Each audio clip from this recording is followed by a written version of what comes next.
Il monte sur la montagne, il s'assoit avec ses disciples autour de lui, et il leur dit : Heureux les pauvres de cœur, le royaume des cieux est à eux.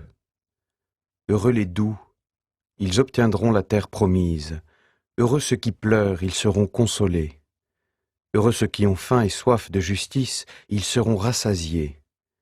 Heureux les miséricordieux, ils obtiendront miséricorde.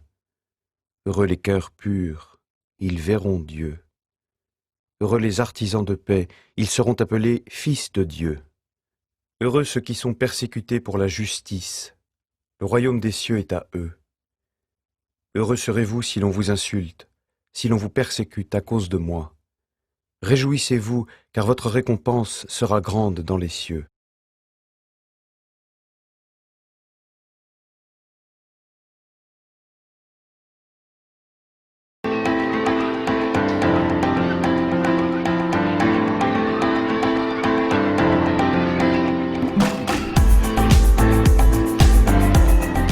Heureux les pauvres de cœur. Les pauvres de cœur, ça veut dire ceux qui n'ont pas reçu d'amour. Ça veut dire qu'ils sont pas bien dans leur peau et tout ça. Et ils iront au paradis du coup. Et comme ça, ils recevront de l'amour. Même s'ils pensent qu'ils sont pas bien, et ben Jésus il les aime quand même. Heureux les doux. Heureux ceux qui ne sont pas violents. Je suis doux quand je suis gentil avec des gens, que je rends des services. Ils obtiendront la terre promise. Il leur arriveront des choses bien. Heureux ceux qui pleurent, ils seront consolés. Ceux qui pleurent, et ben souvent c'est ceux que Jésus il regarde parce qu'ils sont plus attentionnés vers les autres et ils sont plus sensibles. Heureux ceux qui ont faim et soif de justice. Ça veut dire qu'il faut aider ceux qui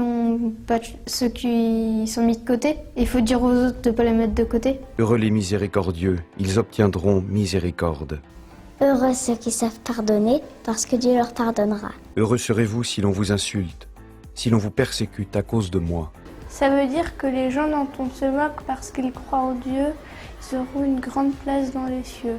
Quand on est chrétien, il y a des gens qui peuvent nous faire du mal parce qu'on est chrétien et qu'ils trouvent que c'est mieux leur religion. Heureux les cœurs purs. Ça veut dire heureux les gens qui n'ont pas de mauvaises pensées. Heureux les artisans de paix. Quand moi je me dispute avec des amis, après je vais pardonner à mon amie et elle me pardonne et ainsi de suite. Et après on construit la paix.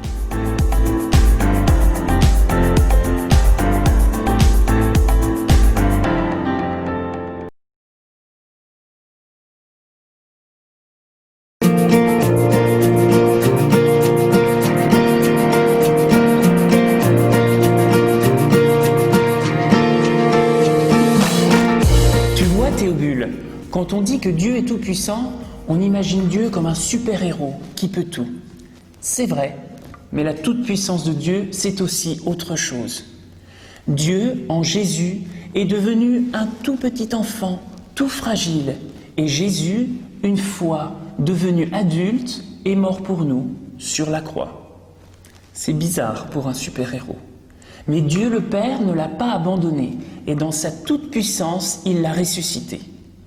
Ainsi, si nous croyons en Dieu, Dieu fera pour nous ce qu'il a fait pour Jésus. Dès aujourd'hui, nous vivons de cette toute-puissance de l'amour de Dieu, et à notre mort, Dieu viendra nous prendre et nous redonner une vie éternelle avec lui.